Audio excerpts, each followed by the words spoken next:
The morning sun cast long shadows across the Imperial Dragon Academy as Marcus swept the stable floors for the 100th time that week. The rough wooden handle of his broom had worn smooth under his calloused hands, and the familiar scent of hay and leather filled his nostrils. He paused his work to watch through the tall windows as another group of elite trainers marched toward the dragon enclosures, their ornate uniforms gleaming with medals and their faces set with determination. Marcus had watched this same scene play out dozens of times over the past 3 months.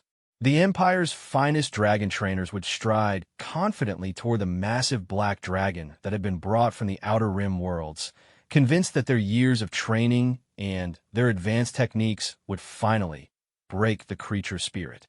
They carried neural dampeners, psionic restraints, and conditioning pods worth more than Marcus would see in 10 lifetimes of stable work. The dragon, designated as Subject 77 Alpha by the Academy, was unlike anything the Empire had encountered before. Standing nearly 40 feet tall with scales that seemed to absorb light rather than reflect it, the creature possessed an intelligence that unnerved even the most experienced handlers. Its eyes, a deep amber that seemed to glow with inner fire, tracked every movement in its enclosure with predatory focus. "Another batch of glory seekers," muttered Garrett, the head stable master, as he joined Marcus at the window. The older man's weathered face showed the accumulated wisdom of someone who had spent 40 years working with creatures that could incinerate a person with a thought. "They think because they graduated top of their class at the academy that they understand dragons." Marcus nodded silently. He had learned early in his employment to keep his observations to himself. As a stable boy from the outer colonies, he was barely acknowledged by the academy staff, let alone the elite trainers. His job was to maintain the facilities, feed the lesser creatures, and stay invisible while the important work happened around him. The current group of trainers was led by Commander Vex Torin, a man whose reputation for taming dangerous creatures had made him a legend throughout the Empire. Torin had successfully bonded with 6 different dragon species, including a rare crystal WYRM from the ice worlds of Kepler, 442b. If anyone could break Subject 77 Alpha, it would be him. Marcus watched as Torin's team activated their equipment. The neural dampeners hummed to life, creating an invisible field designed to suppress the dragon's higher brain functions. The psionic restraints would prevent the creature from using any telepathic abilities to influence its handlers. Every precaution had been taken, every variable accounted for. The dragon stood motionless in the center of its enclosure as the trainers entered. Its massive head turned slowly to regard them, and Marcus could see its nostrils flare as it scented the air. The creature's tail, thick as a tree trunk and lined with razor-sharp spines, swished once before becoming still. "Magnificent specimen," Torin's voice carried across the courtyard through the facility's comm system. "Indigenous to Kepler, 186F, if the reports are accurate. Notice the adaptive camouflage patterns in the scale structure. This creature evolved as an apex predator on a world where everything else was trying to kill it." The other trainers spread out in a practice formation, each one carrying a different piece of conditioning equipment. The plan was standard protocol: establish dominance through controlled application of discomfort, reward compliance with positive reinforcement, and gradually build a bond based on the creature's recognition of human authority. Marcus had read about the theory in discarded training manuals he found in the Academy's waste bins. The techniques had been refined over centuries of human expansion into dragon-inhabited worlds. They worked on virtually every known species, from the smallest spark drakes to the massive void leviathans that haunted the space between stars. The first attempt at contact went exactly as Marcus expected. The moment Torin activated the first conditioning pulse, Subject 77 Alpha exploded into motion. The dragon's roar shook the reinforced windows of the stable, and even through the enclosure's energy barriers, Marcus felt the vibration in his bones. The creature moved with impossible speed for something so large, its powerful legs launching it toward the nearest trainer. Only the emergency containment protocols prevented a tragedy, energy fields flaring to life and creating an impenetrable barrier between dragon and human.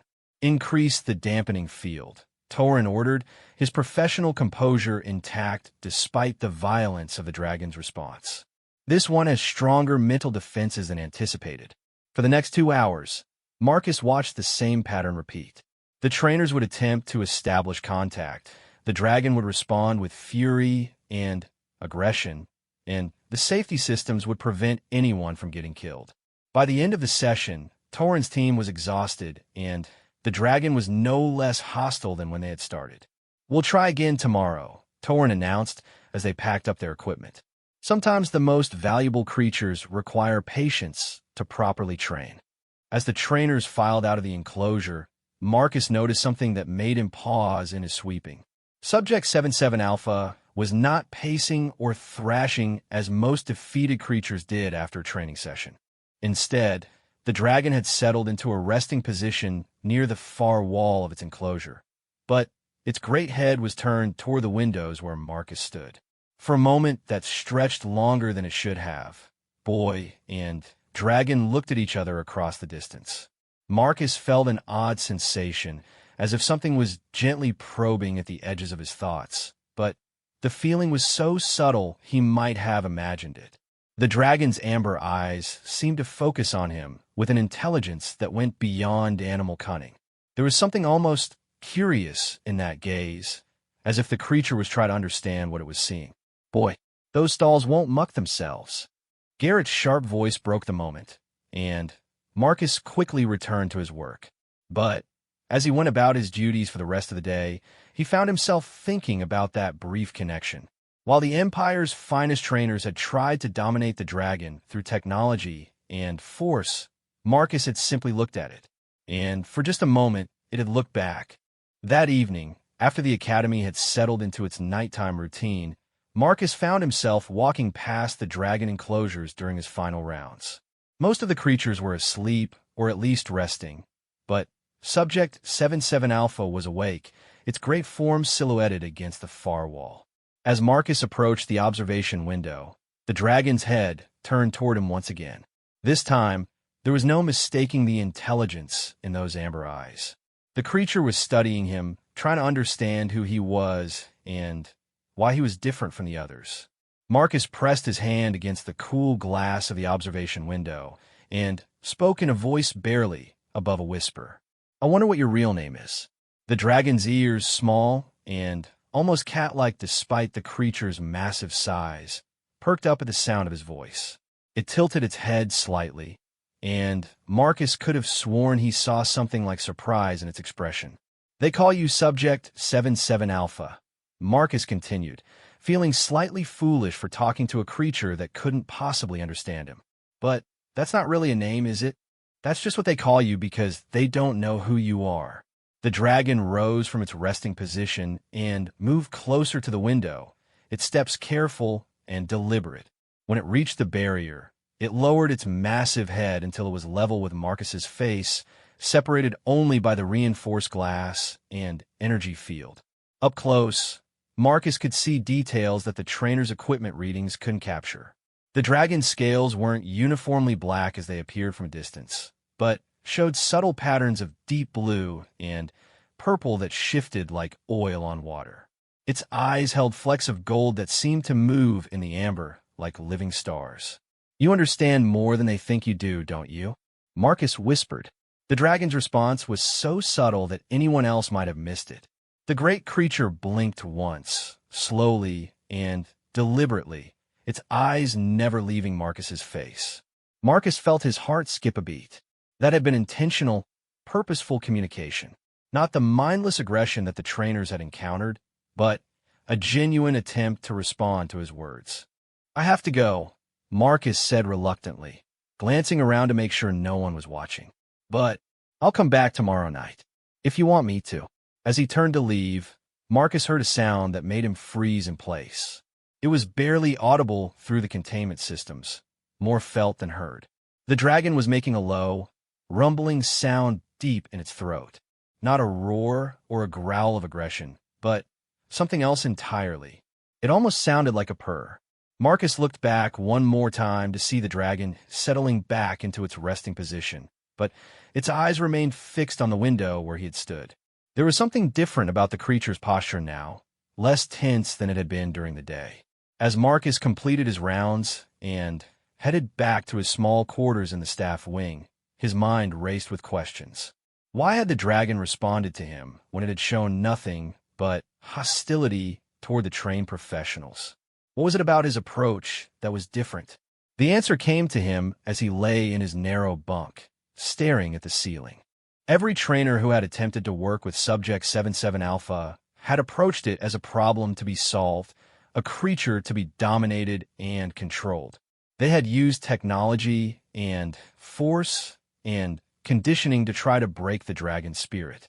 But Marcus had simply looked at it and spoken to it as if it were a thinking being deserving of respect.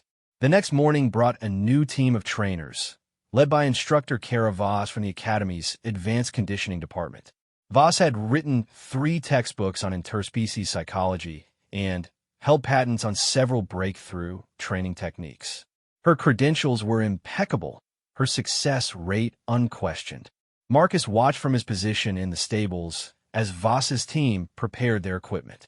They had brought even more sophisticated gear than Torrens' group, including experimental neural mappers that could theoretically decode the basic thought patterns of any creature. This dragon has clearly experienced some form of trauma, Voss explained to her team as they calibrated their equipment. The aggressive response to standard conditioning suggests deep-seated psychological barriers. We'll need to be more subtle in our approach. The new strategy involved a combination of low-level psionic therapy and gradual behavioral modification. Instead of trying to dominate the dragon's will, they would work to understand its mental state and address the root causes of its hostility.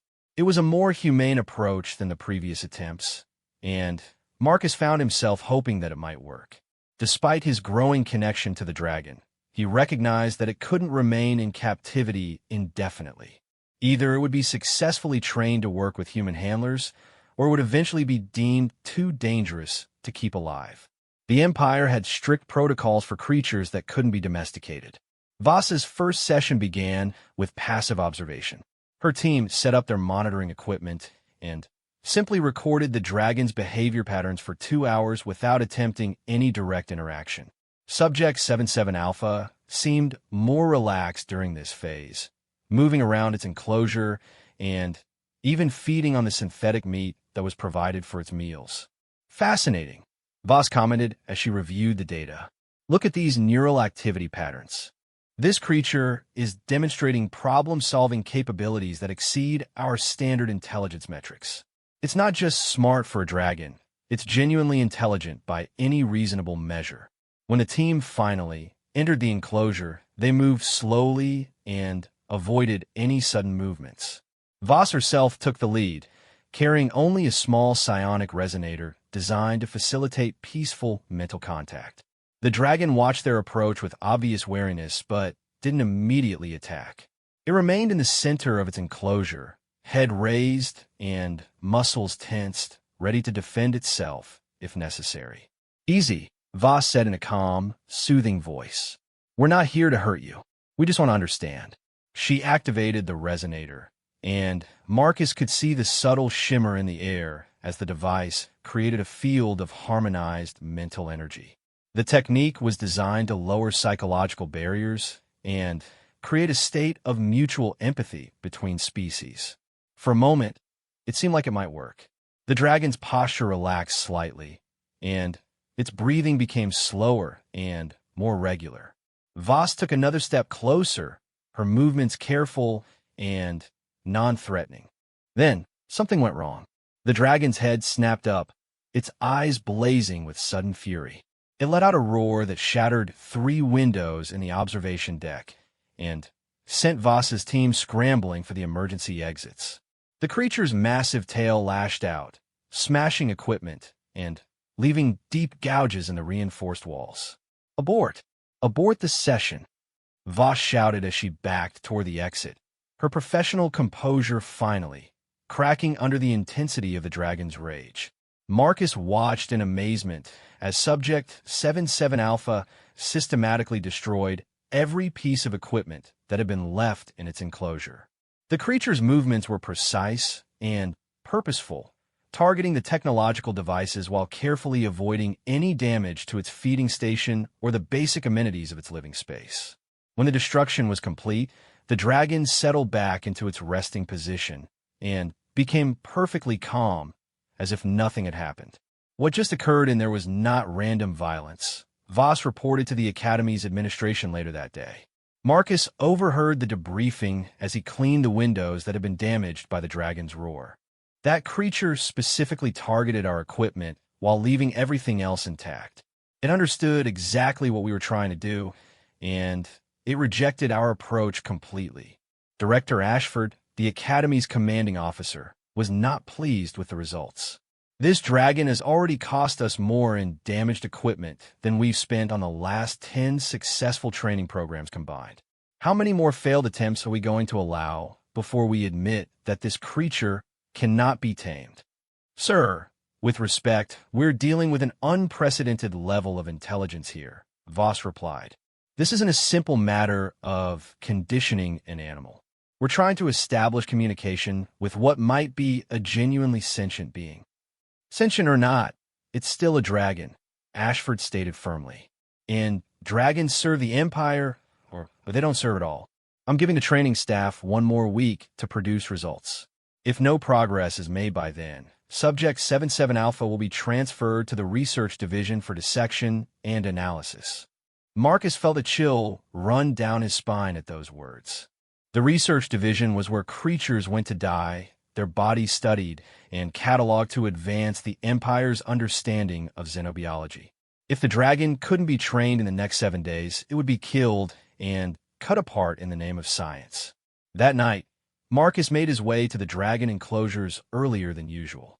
He needed to see Subject 77 Alpha to somehow warn it about the deadline it was facing, even though he knew the creature couldn't possibly understand the danger it was in.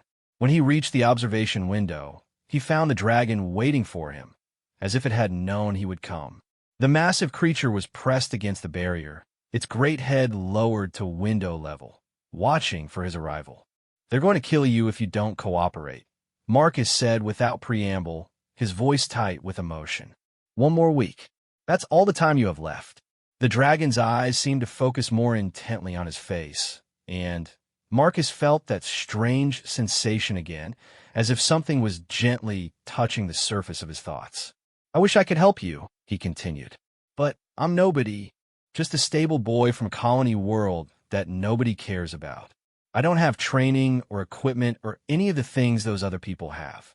The dragon tilted its head, and Marcus could have sworn he saw understanding in its expression. I don't even know why you respond to me when you won't respond to them, he admitted. They're the experts. They know everything about dragons and training and conditioning. All I know is how to muck out stalls and carry feed buckets. As he spoke, Marcus became aware of something that made him pause.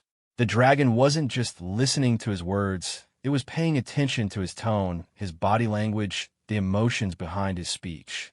Every other person who had approached Subject 77 Alpha had treated it as a specimen to be studied or a problem to be solved. Marcus was talking to it like it was a person. Maybe that's the difference, he whispered, more to himself than to the dragon. Maybe you don't want to be trained or conditioned or dominated. Maybe you just want to be treated with respect.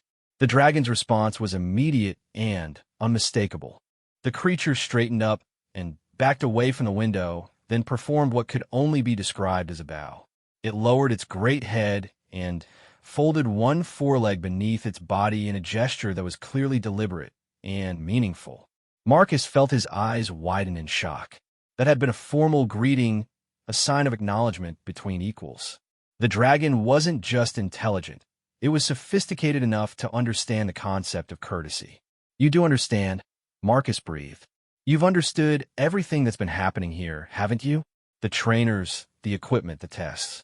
You know exactly what they're trying to do to you. The dragon rose from its bow and moved closer to the window again, this time stopping just close enough that Marcus could see his own reflection in its amber eyes. Very slowly, very carefully, The dragon lifted one massive claw and pressed it against the barrier directly opposite Marcus's hand on the glass.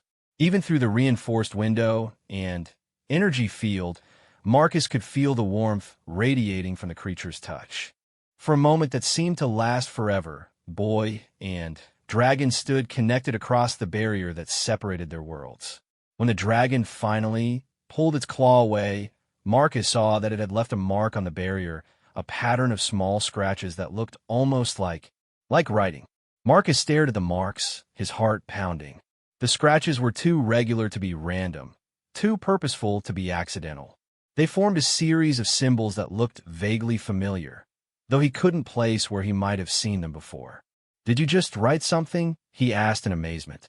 The dragon's only response was to settle back into its resting position, but its eyes never left Marcus's face. There was something expectant in its gaze, as if it was waiting to see if he would understand the significance of what it had shown him. Marcus pulled out his personal tablet and took a picture of the symbols, then spent the next hour searching through the Academy's public databases. When he finally found a match, his hands were shaking with excitement. The symbols were from an ancient script used by the first human colonists who had settled in the Kepler system over 300 years ago. It was a simplified writing system designed to facilitate communication between different human cultures and the various alien species they encountered. The message was written in archaic standard, but Marcus was able to translate it with the help of historical linguistic software. "Please," the symbols said, "help me go home." Marcus stared at his tablet screen for a long time, reading and rereading the translation until the words were burned into his memory. The dragon had not only demonstrated intelligence and understanding, it had communicated in a human language that was older than the Empire itself. The implications were staggering. Subject 77 Alpha wasn't just an unusually smart animal. It was a being capable of learning complex linguistic concepts and expressing abstract thoughts. It had somehow acquired knowledge of human writing systems and used that knowledge to make a plea for help.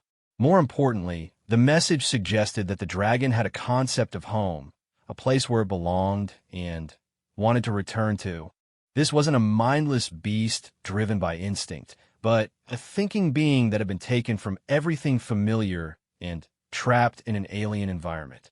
Marcus looked up from his tablet to find the dragon still watching him, its amber eyes reflecting the soft glow of the observation deck's lighting. There was something patient about its expression, as if it understood that he needed time to process what he had discovered. "You learned our language," Marcus said softly. "Somehow, you learned to read and write in human script. But how? When?" The dragon tilted its head at his questions, then moved closer to the barrier again. This time, it used its claw to scratch a new set of symbols next to the first message. The writing was more confident now, the strokes cleaner and more precise. Marcus took another picture and ran it through the translation software. The new message was longer, more complex. "Humans came to my world. Watched. Learned. I watched them. Learned too." The pieces began falling into place in Marcus's mind. The first human exploration missions to Kepler, 186F, had been scientific expeditions, teams of researchers sent to study the planet's ecosystem and catalog its inhabitants. They would have observed the local wildlife, including the dragons, from a safe distance. But apparently, the observation had gone both ways. "You studied the research teams," Marcus realized. "You learned from watching them work. That's how you know our writing system." The dragon responded with another brief message. "Curious. Always curious." Marcus felt a smile tugging at the corners of his mouth, despite the seriousness of the situation. The dragon's simple statement revealed so much about its character. Here was a being driven by intellectual curiosity, someone who learned not out of necessity, but out of genuine interest in understanding the world around it. "What's your real name?" Marcus asked. "I know they call you Subject 77 Alpha here, but that's not who you are." The dragon paused for a moment, as if considering how to answer. Then it carefully scratched a single word into the barrier. "Kerrigan." "Kerrigan," Marcus repeated, testing the sound of it. It was a human name, or close to one, but He suspected it was the dragon's attempt to translate its actual name into something humans could pronounce. "It's nice to meet you, Kerrigan," he said, placing his hand against the barrier again. "I'm Marcus." Kerrigan responded by pressing its claw against the barrier opposite Marcus's hand, the same gesture they had shared before. But this time, it held the position longer, as if savoring the connection. "Marcus," Kerrigan wrote after pulling away. "Friend." The simple statement hit Marcus harder than he had expected. In all his time at the academy, he had never been important enough for anyone to consider him a friend. The trainers saw him as invisible, the staff saw him as just another worker, and the other stable hands kept their distance because of his colony world accent and lack of social connections. But this magnificent creature, this being of intelligence and dignity, considered him a friend. "I want to help you," Marcus said, meaning every word. "But I don't know how. I'm not a trainer or a handler. I don't have access to the systems that control your enclosure. I'm just Marcus," Kerrigan wrote, interrupting his self-deprecation. Enough. Over the next several days, Marcus found himself returning to the observation deck every night after his shifts ended. Each conversation with Kerrigan revealed new depths to the dragon's intelligence and personality. The creature had spent years observing human behavior and had developed a sophisticated understanding of their society and motivations. "The uniformed ones," Kerrigan wrote during one of their discussions, referring to the trainers, "try to make me small. Make me less." "Why?" Marcus struggled to explain the concept of domestication to a being that had never been anything but free. "They want you to work with humans," he finally said, "to help the Empire with various tasks. But they think they need to break your spirit first, to make you dependent on them." "Slavery," Kerrigan responded with a single, harsh word. The blunt assessment made Marcus uncomfortable because he couldn't argue with its accuracy. The Empire's approach to dragon training was essentially a form of psychological slavery, breaking down the creature's independence until it had no choice but to comply with human demands. "I'm sorry," Marcus said, feeling ashamed of his species. "Not all humans are like that. Some of us believe that cooperation should be voluntary, based on mutual respect." "You different," Kerrigan agreed. "You ask, not demand. You see, Kerrigan, not subject." As their friendship deepened, Kerrigan began sharing details about its home world that painted a picture of a complex civilization that humans had barely begun to understand. The dragons of Kepler, 186F, lived in communal groups led by councils of elders, maintained vast libraries of knowledge carved in stone, and had developed philosophical traditions that stretched back thousands of years. "We are old people," Kerrigan explained one night. "Humans, young species, but curious like dragon children. We thought perhaps we could learn together." "What happened?" Marcus asked, though he suspected he already knew the answer. "Empire came. Not to learn. To take." The scratched words seemed to carry a weight of sadness that made Marcus's chest tight. "Many dragons taken. Families broken. Home changed." Marcus felt sick as he realized the full scope of what had happened. The Empire hadn't just captured a few random creatures for training purposes. They had systematically raided dragon communities, breaking up families, and destroying a way of life that had existed for millennia. Kerrigan was not just a prisoner. It was a refugee from a form of genocide. "How many of your people were taken?" Marcus asked quietly. "Too many." Kerrigan was teacher, keeper of stories. Now stories trapped here, growing dim. The revelation that Kerrigan had been some sort of educator or historian in its original community made the tragedy even more personal.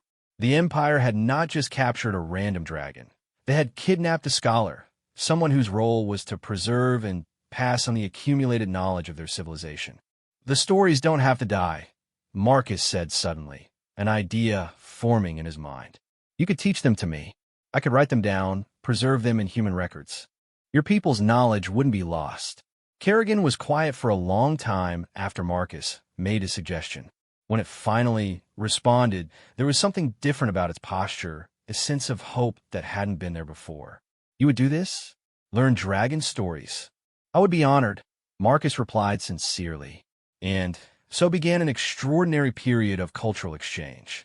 Every night, after the academy had settled into its routine, Marcus would visit Kerrigan and listen to stories that had been passed down through generations of dragons. Tales of great migrations across the stars, philosophical debates that had shaped dragon society, and scientific discoveries that predated human civilization by centuries. Marcus dutifully recorded everything in his personal tablet, creating an archive of dragon knowledge that might otherwise have been lost forever. He learned about dragon mathematics, which was based on crystal resonance patterns rather than abstract numbers. He discovered their approach to astronomy, which incorporated gravitational harmonics that human scientists were only beginning to understand.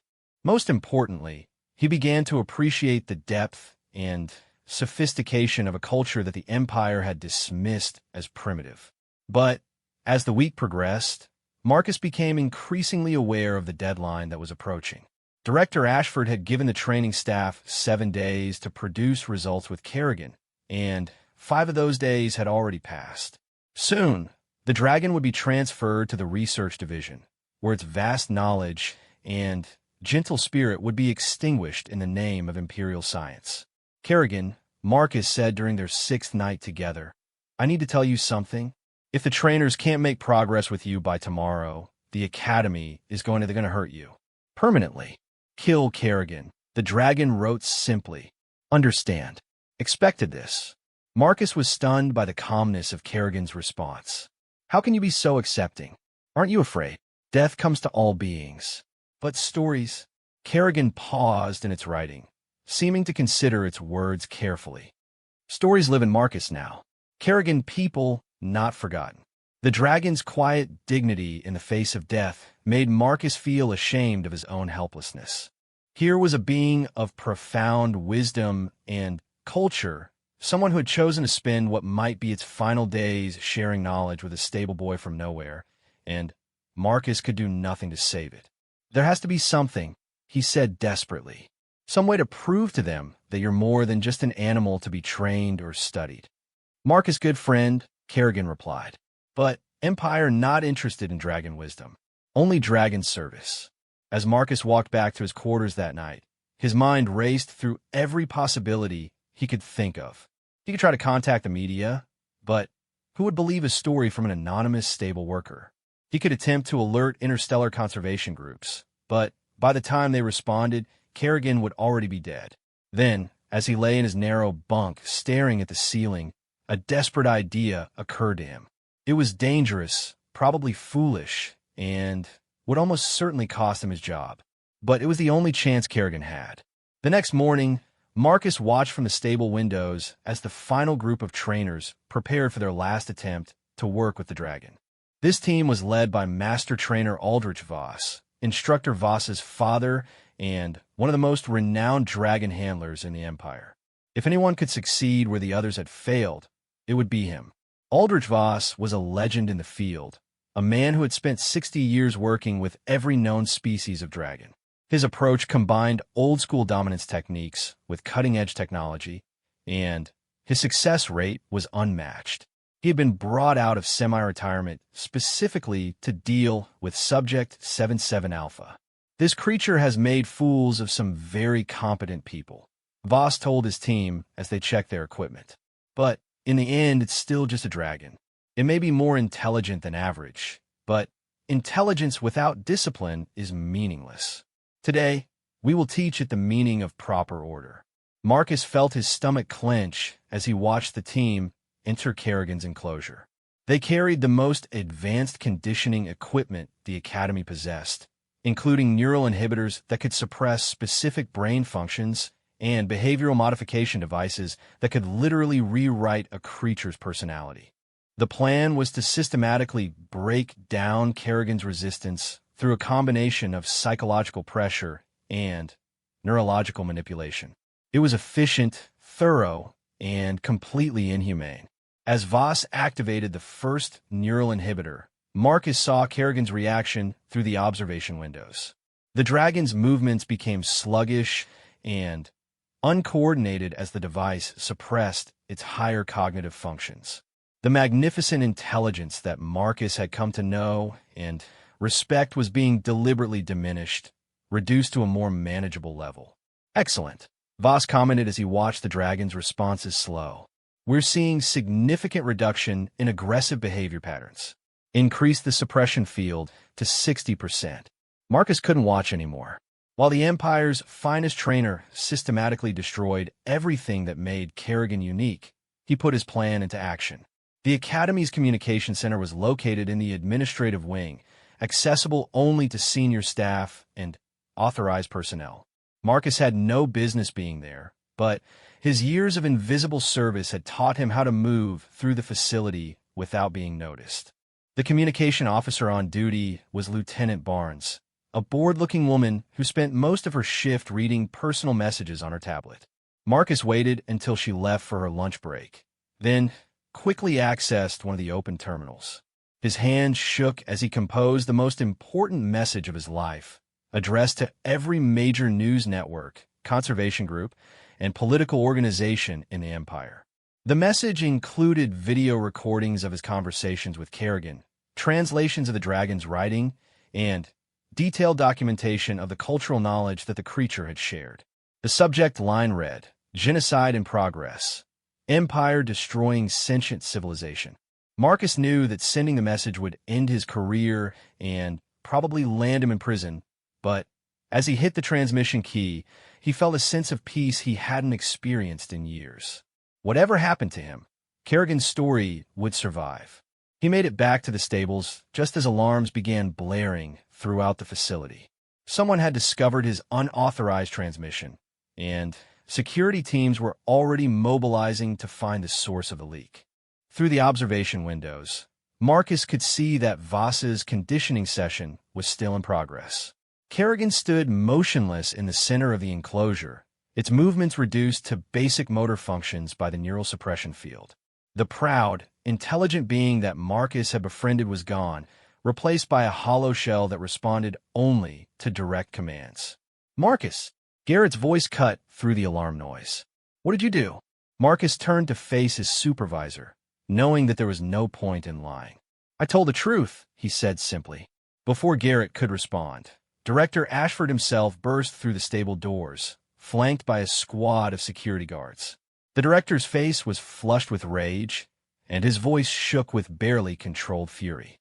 17 news networks, Ashford snarled as he advanced on Marcus. 17 different organizations now have classified information about our operations here. Information that could only have come from someone with access to this facility.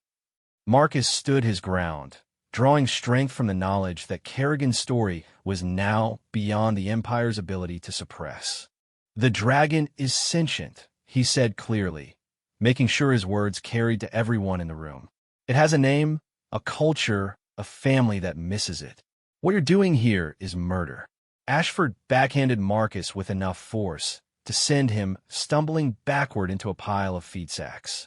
"What we're doing here is preserving Imperial security by training strategic assets. And what you've done is commit high treason." "Sir," one of the security guards interrupted, pressing a hand to his earpiece. "We're receiving priority communications from Imperial Central. Multiple government departments are demanding immediate clarification of the allegations in the leaked files." Ashford's expression went from furious to worried in an instant. The Empire might be able to cover up the disappearance of a single stable worker, but they couldn't ignore direct questions from their own government officials. "Lock down the facility," Ashford ordered. "No one enters or leaves without my personal authorization. And get that dragon back to its holding cell. We need to reassess our options." As the security team prepared to escort Marcus to detention, he caught one last glimpse of Kerrigan through the observation windows. The dragon was being led back to its enclosure by Voss's team, its movements still sluggish from the neural suppression. But as their eyes met across the distance, Marcus saw something that gave him hope. Despite the technological assault on its mind, despite the drugs and conditioning and behavioral modification, there was still a spark of recognition in Kerrigan's amber eyes. The dragon remembered, and more importantly, it understood that someone had finally stood up for it. As Marcus was dragged away to an uncertain fate, he held onto that moment of connection. Whatever happened next, he had kept his promise to preserve Kerrigan's stories. The dragon's knowledge would survive, and the Empire would have to answer for its crimes. The truth was out, and there would be no taking it back. The detention cell in the Academy's security wing was a stark contrast to the comfortable quarters Marcus had called home for the past year. Bare metal walls, a single cot, and a toilet that had seen better days comprised his entire world as he waited for whatever punishment the Empire deemed appropriate for his crimes. Hours passed in silence before the cell door finally opened. Marcus expected to see Director Ashford or perhaps a military tribunal come to formalize his charges. Instead, he found himself face to face with a woman he didn't recognize, dressed in the midnight blue uniform of the Imperial Intelligence Service. "Marcus Chun," she said, consulting a tablet as she entered the cell. Age 23, born on Kepler, 442c, parents deceased in a mining accident when you were 16. You've been working as a stable hand here for 11 months with no prior disciplinary issues. Clean record, minimal education, no significant social connections. She looked up from her tablet and studied Marcus with sharp green eyes. Hardly the profile of someone we'd expect to commit an act of interstellar terrorism. "I told the truth about a sentient being held in captivity," Marcus replied, meeting her gaze steadily. "If that's terrorism, then maybe the Empire needs to examine its definition of justice." The woman almost smiled at his response. "My name is Agent Sarah Cross, and I'm here because your truth-telling has created a rather significant problem for several government departments. Within 6 hours of your transmission, we received formal inquiries from the Galactic Ethics Committee, the Interspecies Relations Board, and no fewer than 12 member worlds of the Colonial Assembly." She activated her tablet and showed Marcus a series of news headlines scrolling across the screen. "Empire accused of dragon genocide. Sentient species enslaved for military purposes. Colonial stable worker exposes Imperial war crimes." The stories were spreading across the galaxy's communication networks faster than the Empire's sensors could contain them. "Congratulations," Agent Cross continued. "You've managed to create the biggest diplomatic crisis the Empire has faced in 50 years. The question now is whether you're a naive idealist who stumbled into something beyond his understanding or a sophisticated operative working for anti-imperial forces." Marcus shook his head. "I'm not working for anyone. I just couldn't stand by and watch them destroy Kerrigan." "Kerrigan?" Cross raised an eyebrow. "You gave the dragon a name?" "That is its name," Marcus corrected. "The dragon told me what to call it, among many other things." For the next hour, Agent Cross questioned Marcus about every detail of his relationship with the dragon. She wanted to know how the communication had been established, what information had been shared, and whether anyone else was aware of the creature's capabilities. Marcus answered truthfully, holding nothing back. He told her about Kerrigan's intelligence, its cultural knowledge, and its desperate desire to return home to a family that had been torn apart by Imperial raids. He showed her the recordings he had made of their conversations and the translations of the dragon's written messages. "This is extraordinary," Cross admitted as she reviewed the evidence. "If your documentation is accurate, then Subject 77 Alpha demonstrates cognitive abilities that exceed our most optimistic projections for non-human intelligence." "Its name is Kerrigan," Marcus said firmly, "and it's not a subject to be studied. It's a person who was kidnapped from its home and family." Cross set down her tablet and looked at Marcus with something that might have been respect. "You realize that your actions have made you a very valuable commodity, don't you? Every anti-imperial group in the galaxy would love to get their hands on someone who can communicate with dragons. And every imperial department wants you to disappear before you can cause any more damage." "What's going to happen to Kerrigan?" Marcus asked, ignoring the implications for his own safety. "That depends on several factors that are currently being debated at the highest levels of government," Cross replied. "The Empire has invested enormous resources in the dragon training program. Admitting that our subjects are sentient beings would invalidate the legal basis for the entire operation." She stood and moved toward the cell door, then paused to look back at Marcus. However, there are those in the government who believe that cooperation might be more valuable than domination. Your dragon has demonstrated capabilities that could revolutionize our understanding of interspecies relations. Kerrigan isn't interested in being useful to the Empire, Marcus said. It just wants to go home. Maybe, Cross agreed. But first, we need to determine if there are others like it among our current population. You may have discovered something much larger than either of us realized. After Agent Cross left, Marcus was moved to a more comfortable holding facility in the Academy's guest quarters. The room was still locked from the outside, but it had a proper bed, a desk, and access to the Academy's educational databases. More importantly, it had a window that looked out over the dragon enclosures. From his new vantage point, Marcus could see Kerrigan's habitat, though the dragon itself was not visible. The enclosure showed signs of recent activity, with several teams of technicians working to install new equipment. Whatever the Empire had decided to do about the situation, they were taking it seriously. 2 days passed before Marcus received another visitor. This time, it was Director Ashford himself, accompanied by a man in the gold-trimmed uniform of an Imperial Admiral. The Admiral was older than Ashford, with silver hair and the kind of bearing that came from decades of commanding respect across the galaxy. "Mr. Chun," the Admiral said as he took a seat across from Marcus. "I'm Admiral Harrison Blake, current head of the Imperial Strategic Planning Committee. I'm here because your little publicity stunt has forced us to reconsider some very fundamental assumptions about our operations." Marcus remained silent, waiting to see where the conversation would lead. "The Dragon Training Program represents a multi-billion credit investment spanning over 2 decades, Blake continued. We have facilities on 16 worlds, employing thousands of personnel, and maintaining nearly 300 dragons of various species.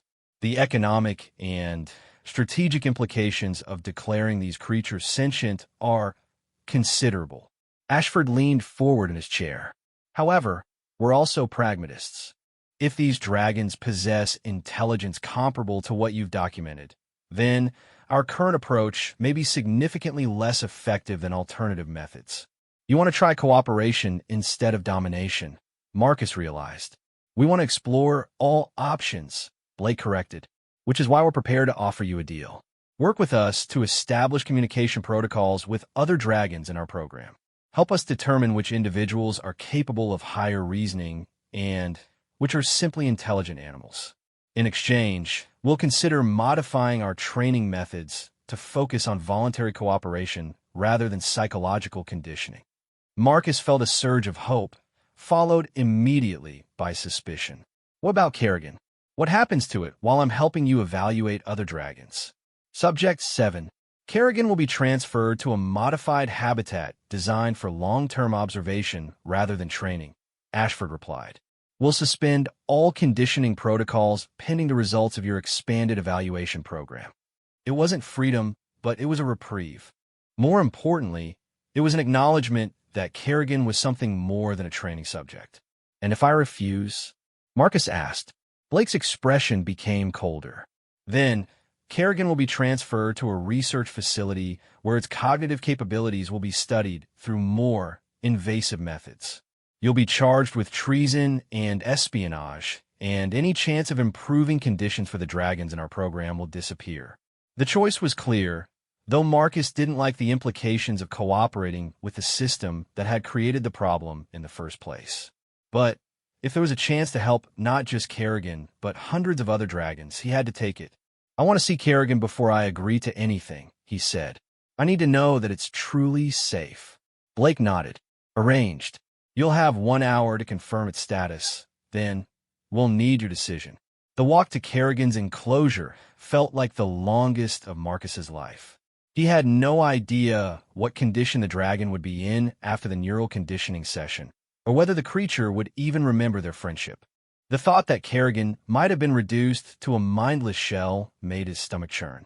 But when Marcus entered the observation area, he found Kerrigan very much aware and alert.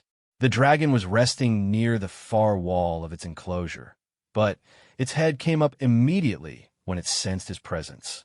The amber eyes that met his were clear and intelligent, showing no signs of the cognitive suppression he had witnessed during the conditioning session. Kerrigan, Marcus called softly, pressing his hand against the observation window. The dragon rose and approached the barrier with careful, deliberate steps. When it reached the window, it immediately began scratching a message into the surface. "Marcus safe," the message read. "Feared humans harmed friend." Marcus felt tears welling in his eyes. Despite everything that had happened, despite the drugs and conditioning and imprisonment, Kerrigan's first concern was for his well-being. "I am okay," Marcus replied. "Are you hurt? Did they?" "Mind clouded for a short time," Kerrigan wrote. "But dragon memory strong. Cannot erase what is true."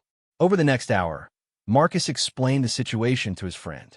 He told Kerrigan about the deal he was being offered, the chance to help other dragons, and the possibility that the Empire might be willing to change its approach to interspecies relations. Kerrigan listened without interruption, then spent several minutes considering its response. "Many dragons here," it finally wrote. "Some young, confused. Some old, bitter from long captivity. All suffer in different ways. If I work with the Empire, I might be able to help them," Marcus said. "But it would mean cooperating with the people who captured you in the first place." "Marcus, good person," Kerrigan replied. "Heart sees truth even when eyes cannot. Trust Marcus' judgment."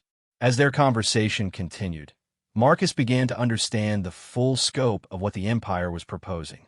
He would be given access to all the dragons in the Academy's program, along with similar facilities on other worlds. His job would be to assess each creature's cognitive capabilities and emotional state, determining which individuals were truly sentient and which were operating on instinct alone. It was an enormous responsibility, one that would quite literally determine the fate of hundreds of beings. But it was also an opportunity to fundamentally change how humans interacted with dragonkind. "There's something else," Marcus said as their hour together drew to a close. "I've been documenting your stories, the cultural knowledge you shared with me. Even if the Empire never lets you go home, your people's history won't be lost." Kerrigan was quiet for a long time before responding. "Greatest gift Marcus could give," it wrote finally. "Stories more important than single life. Culture survives in memory, passed from friend to friend." When Admiral Blake returned for Marcus's answer, he found him sitting quietly in front of Kerrigan's enclosure, his mind made up. "I'll work with you," Marcus said without turning around. "But I have conditions."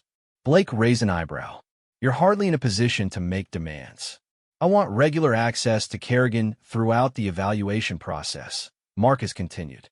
"I want to guarantee that no dragon will be subjected to neural conditioning while I'm conducting assessments.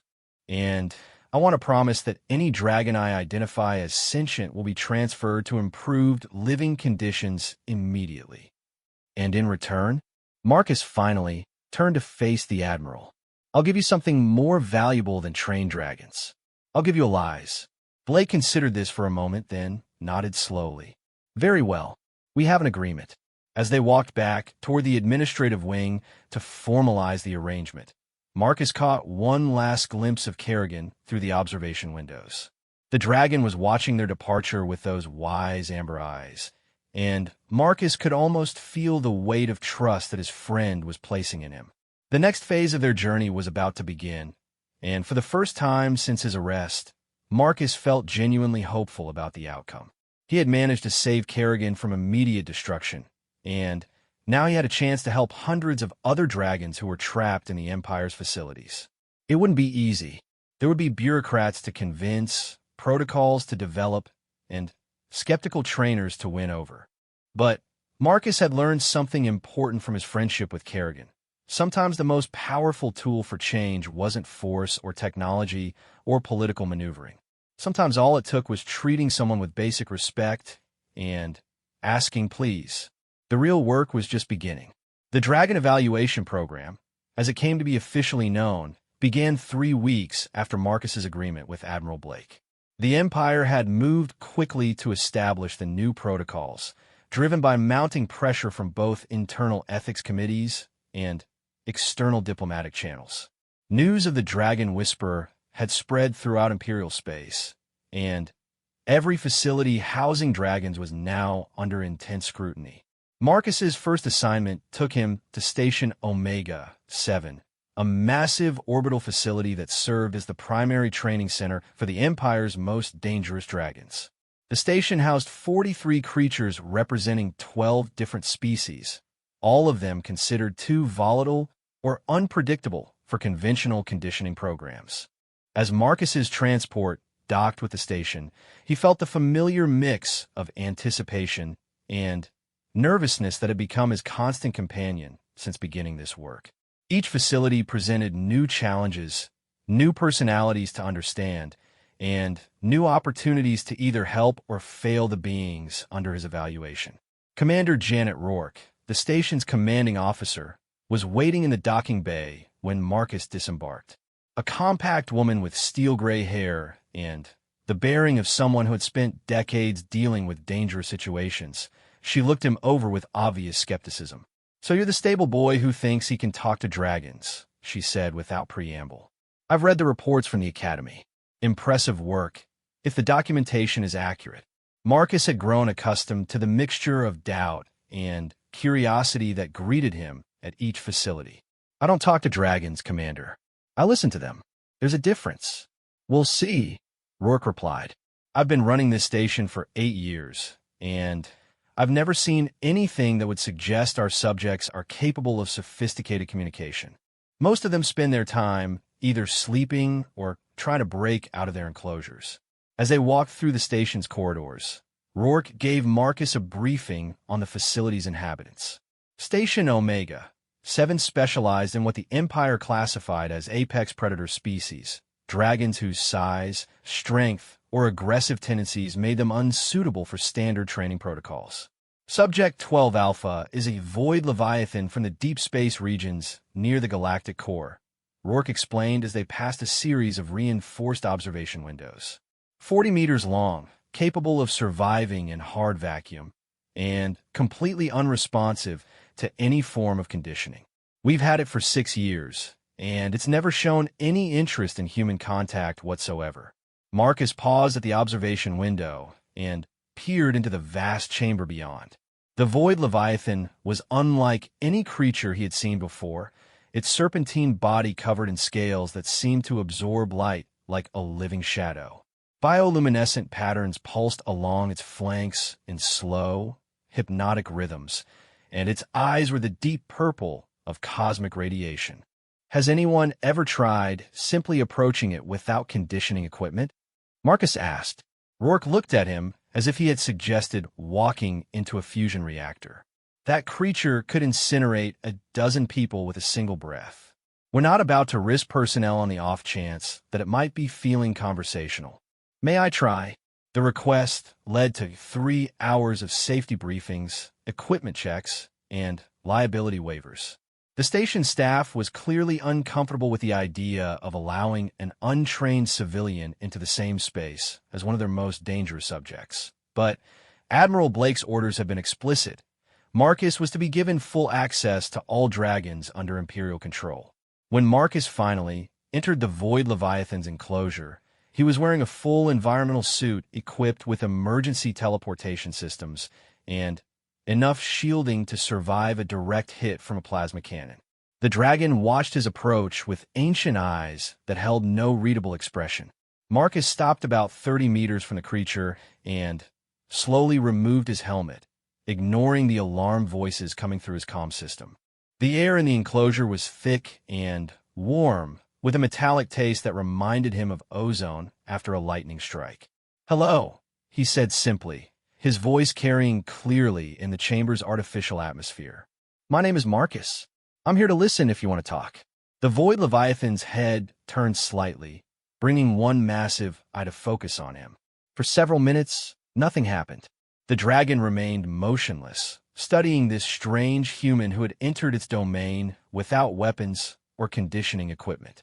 Then, almost too faint to hear, Marcus caught the sound of something that might have been music. A low, harmonious humming that seemed to come from deep within the creature's chest. The bioluminescent patterns on its flanks began to pulse in rhythm with the sound, creating a visual symphony that was both alien and beautiful. Marcus stood transfixed as the Void Leviathan's song filled the chamber. It was unlike anything he had ever experienced, a form of communication that bypassed language entirely and spoke directly to the emotions. He felt waves of loneliness, centuries of isolation, and a longing for the infinite spaces between the stars that the creature had once called home. When the song finally ended, Marcus found himself with tears streaming down his face. "You're homesick," he said softly. "You miss the void, the freedom of endless space." The dragon's response was to project a series of images directly into Marcus's mind. He saw star fields wheeling in cosmic dances, nebulae glowing with the birth of new worlds, and vast migrations of creatures like the Leviathan moving through space in formations that spanned light years. It was a glimpse of a civilization that existed on a scale almost too large for human comprehension. "You're not alone," the images seemed to convey. "You're part of something magnificent and eternal." Marcus spent 3 days with the Void Leviathan, learning to understand its song language and sharing stories about human exploration of space. The dragon, who chose to be called Harmony in translation, revealed that its species had been the first to map the galaxy's spiral arms and had served as guide for younger races taking their first steps into the cosmos. "We are teachers," Harmony explained through a combination of song and mental imagery. "We show the way between stars, help the lost find home." The revelation that the Void Leviathans were not apex predators, but cosmic navigators fundamentally changed the Empire's understanding of their purpose and capabilities. Rather than dangerous beasts to be contained, they were potentially the most valuable allies humanity could hope to find in their expansion across the galaxy. Commander Rourke's skepticism evaporated as she watched Marcus's interactions with Harmony play out over the station's monitoring systems. "In 8 years of observation," she told him on his final day at the station, "that creature never made a single sound. Now it's been singing for 72 hours straight." "It was never aggressive," Marcus replied. "It was depressed." Imagine spending years trapped in a small room when you're used to traveling between galaxies. The success with Harmony opened doors throughout the station. Other dragons that had been written off as untrainable or violent began responding to Marcus's patient approach. He discovered that Subject 6 Gamma, a crystal WRM from the ice worlds, was actually a master sculptor whose aggressive behavior stemmed from frustration at being unable to practice its art. Subject 20 Beta, a massive Earth dragon from the core worlds, turned out to be a philosopher whose apparent hostility was really just intense debates with itself about the nature of existence. Each revelation reinforced the same basic truth that Marcus had learned from Kerrigan. These creatures were not animals to be trained, but people with their own cultures, interests, and personalities. They had been reacting with anger and violence not because they were inherently aggressive, but because they were being treated as slaves rather than equals. Word of Marcus's successes spread quickly through the Empire's Dragon program. Facilities that had spent years struggling with uncooperative subjects began requesting his assistance, and the Imperial government found itself facing mounting pressure to fundamentally restructure their approach to interspecies relations. But not everyone was pleased with the developments. Marcus's fourth assignment took him to the Draconis Research Facility on the Outer Rim, a classified installation that specialized in what the Empire euphemistically called enhancement procedures. The facility was run by Dr. Elizabeth Vance, a woman whose reputation for breaking difficult subjects was matched only by her ruthless pursuit of results. "Mr. Chun," Dr. Vance greeted him as a shuttle touched down on the facility's landing pad. "I've been looking forward to meeting you. Your methods have caused quite a stir in certain circles." There was something in her tone that put Marcus on edge immediately. Where other facility commanders have been skeptical but willing to learn, Dr. Vance seemed actively hostile to his presence. The Draconis Research Facility was unlike any of the previous installations Marcus had visited. Instead of training enclosures and observation decks, The facility was filled with medical laboratories and surgical suites. The dragons here were not being trained for cooperation. They were being modified to ensure compliance. We take a more direct approach to the cooperation problem, Dr. Vance explained as she led Marcus through a corridor lined with monitoring stations. Rather than relying on psychological conditioning, we use surgical modification of brain structures to eliminate aggressive tendencies and enhance receptiveness to human commands. Marcus stopped walking, horrified by the implications of what he was hearing. You're performing lobotomies on sentient beings. We're removing structural barriers to productive human-dragon partnerships, Vance corrected. The procedures are completely painless, and the subjects show marked improvement in cooperation levels afterward, because you've destroyed their ability to think independently. Dr. Vance turned to face him, her expression coldly professional. Mr. Chun, your work at other facilities has been impressive, but it's also been inefficient. You've spent weeks establishing communication with individual subjects, and your results, while notable, are limited to voluntary cooperation. My methods produce guaranteed compliance in a matter of hours. She gestured toward one of the monitoring stations, where a technician was observing a dragon that lay motionless on an examination table. Subject 44 underwent modification 3 days ago. Observe. The technician activated a control sequence, and the dragon immediately stood and moved to the center of its enclosure. Another command sent it through a series of complex maneuvers, each one performed with perfect precision and no hesitation. Complete obedience, Dr. Vance noted with satisfaction. No resistance, no aggression, no unpredictability. The ideal human-dragon partnership. Marcus stared at the modified dragon with growing revulsion. The creature moved like a biological robot, its actions precise, but empty of any personality or individual will. Whatever it had been before the surgery, it was now nothing more than a living machine. This is monstrous, he said quietly. This is efficient, Vance replied. Your approach may produce interesting results for academic study, but my methods create practical assets that can serve the Empire's needs without question or hesitation. As Dr. Vance led him deeper into the facility, Marcus saw the full scope of the modification program. Dozens of dragons have been subjected to various forms of surgical alteration, their brains carved up and rewired to eliminate inconvenient traits like independence, curiosity, and free will. The Imperial High Command has been reviewing the results of both our programs, Vance informed him as they reached her office. They're impressed with your communication breakthroughs, but they're even more interested in the reliability of my modifications. A dragon that can think for itself can also choose not to cooperate. Marcus felt a chill as he realized the implications of her words. You're proposing to lobotomize every dragon in the Empire's program. I'm proposing to optimize them for their intended function. Your subjects may be interesting conversationalists, but mine are guaranteed to follow orders without question. That night, alone in his assigned quarters, Marcus sent an encrypted message to Agent Cross.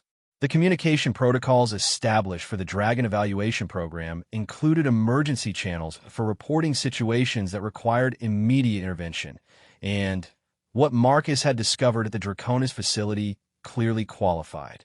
But before he could request extraction, he realized that there were still dragons at the facility who hadn't been modified yet. If he left without trying to help them, they would be subjected to Dr. Vance's procedures within days.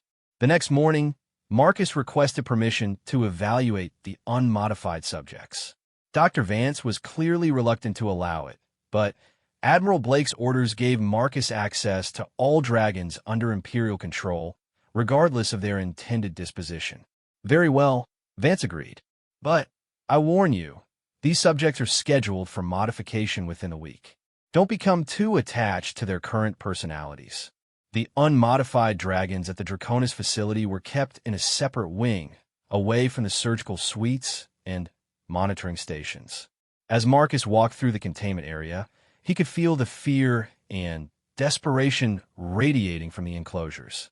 These creatures knew what was coming, and they were terrified, The first dragon Marcus encountered was a young flame drake from the desert worlds, barely larger than a house cat, but possessed of fierce intelligence and an indomitable spirit. It had been captured only weeks earlier and still retained all of its natural personality. "Hello, little one," Marcus said softly as he approached the drake's enclosure. "My name is Marcus. I'm here to help if I can."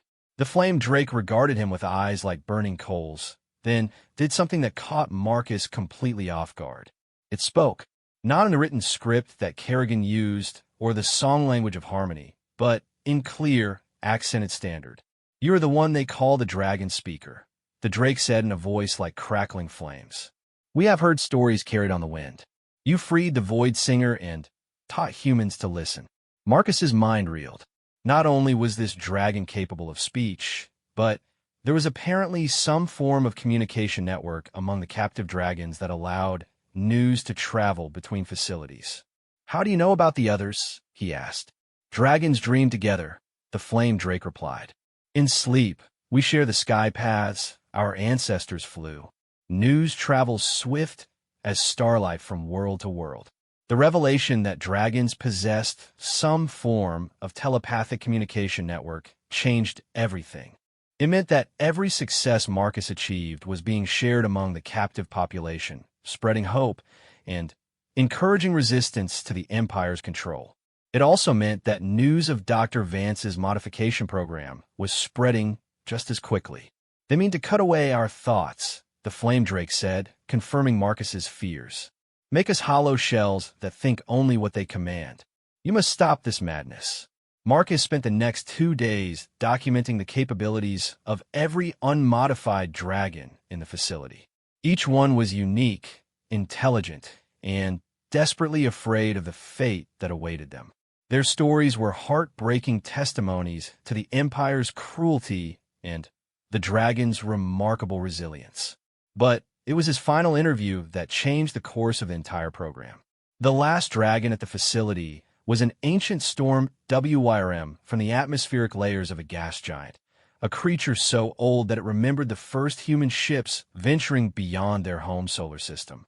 Its scales were the color of storm clouds, and lightning crackled between its claws as it spoke. "Young speaker," the storm WYRM said in a voice like distant thunder, "you have done much good, but you fight a battle you cannot win alone." "What do you mean?" Marcus asked. "The Empire sees us as resources to be exploited or threats to be eliminated. Your words have opened some minds, but fear and greed close more. They will choose the cutting doctor's path because it promises control without risk."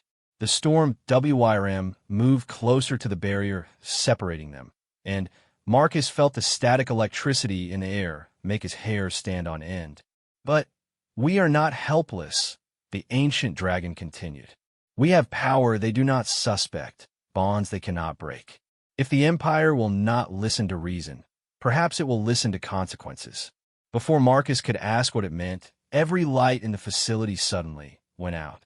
Emergency power kicked in a moment later, but in that brief interval of darkness, Marcus felt something change in the air around him. The storm WYRM was no longer alone in its enclosure. Somehow, impossibly, the barriers that separated the dragons had become meaningless. "How did you—" Marcus began. "We are creatures of energy as much as flesh," the storm WYRM explained. "The bonds you humans use can hold our bodies, but they cannot contain our spirits. We have been patient, hoping for peaceful resolution, but patience has limits." The implications were staggering. If the dragons could bypass their containment systems at will, it meant they had been choosing to remain captive. They had been cooperating with their imprisonment in the hope that a better solution could be found. But now that hope was dying, and the dragons were preparing to take action themselves, Marcus felt the weight of responsibility settle on his shoulders like a physical force. He had started this process hoping to save a few individual dragons like Kerrigan. Now he was facing the possibility of a galaxy-wide conflict between humanity and one of the most powerful species ever encountered. "What happens next?" he asked quietly. The storm WRM's answer chilled him to the bone. That depends on choices your empire makes in the next few days. Choose wisely, young speaker.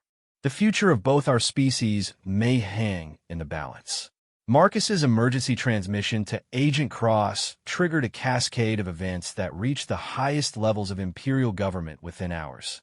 The revelation that dragons possessed unknown capabilities and were potentially coordinating resistance across multiple facilities sent shockwaves through every department involved in the Dragon program.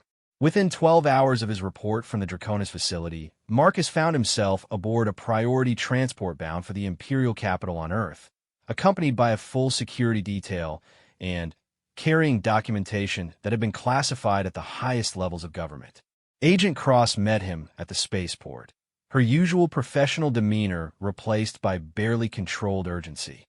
"The situation has escalated beyond anything we anticipated," she told him as they boarded a secure transport to the government district.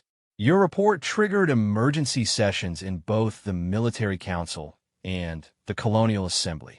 As their transport wove through the capital's traffic patterns, Cross briefed Marcus on the political chaos his discoveries had unleashed. "3 facilities have reported power fluctuations similar to what you experienced at Draconis. 2 research stations have had complete system failures that their technicians can't explain. And we've detected unusual energy signatures near 6 different Dragon containment facilities." They're coordinating, Marcus realized. The Dragons are working together across the entire program. "That's what our analysts believe," Cross confirmed. "The question is whether they're planning to escape or planning something worse." Their destination was the Imperial Strategic Planning Center, a gleaming tower that housed the Empire's most senior military and civilian leadership. As they entered the building's security checkpoints, Marcus couldn't help but feel overwhelmed by the magnitude of what he had set in motion. The conference room where Marcus was brought contained some of the most powerful people in human space. Admiral Blake was there, along with Director Ashford and several other officials Marcus didn't recognize. At the head of the table sat a woman whose presence seemed to command the room without effort. "Mr. Chun," she said as Marcus entered, "I'm Chancellor Victoria Reese, current head of the Imperial Council. I understand we have you to thank for bringing a rather significant problem to our attention." Marcus took the offered seat, acutely aware of the weight of the gazes focused on him. "I was trying to help both species find a better way to coexist, Chancellor. I never intended to create a crisis." "Nevertheless, you have," Admiral Blake interjected. "Our intelligence networks are reporting coordinated activity among Dragon populations across 37 worlds. Whatever communication method they're using, it's beyond our current understanding." Chancellor Reese activated a holographic display that showed a map of Imperial space. Red dots marked the locations of Dragon facilities, and Marcus could see energy patterns connecting them in a complex network that spanned thousands of light years. "This is what we're facing," the Chancellor explained. "A communication network that operates faster than our ships can travel, linking every Dragon under Imperial control. If they choose to act in concert, we could be looking at simultaneous breakouts at dozens of facilities." "They don't want to break out," Marcus said quietly. "They want to go home." Director Ashford leaned forward. "According to your reports, many of these Dragons have been in captivity for years. Some of them were born in our facilities. What exactly do you mean by home?" Marcus thought of Kerrigan's stories, Harmony's cosmic songs, and the Storm WRM's ancient memories. They're not individuals in the way humans are. They're part of something larger, communities and cultures that span entire star systems. When we captured them, we didn't just take individual creatures. We broke apart families, schools, philosophical traditions that have existed for millennia. "Are you suggesting we simply release them?" Blake asked skeptically. "The strategic value of the Dragon program represents decades of investment and development. I'm suggesting we ask them what they want," Marcus replied, "instead of deciding their fate for them." The room fell silent as the implications of his suggestion sank in. The idea of negotiating with Dragons as equals rather than managing them as resources represented a fundamental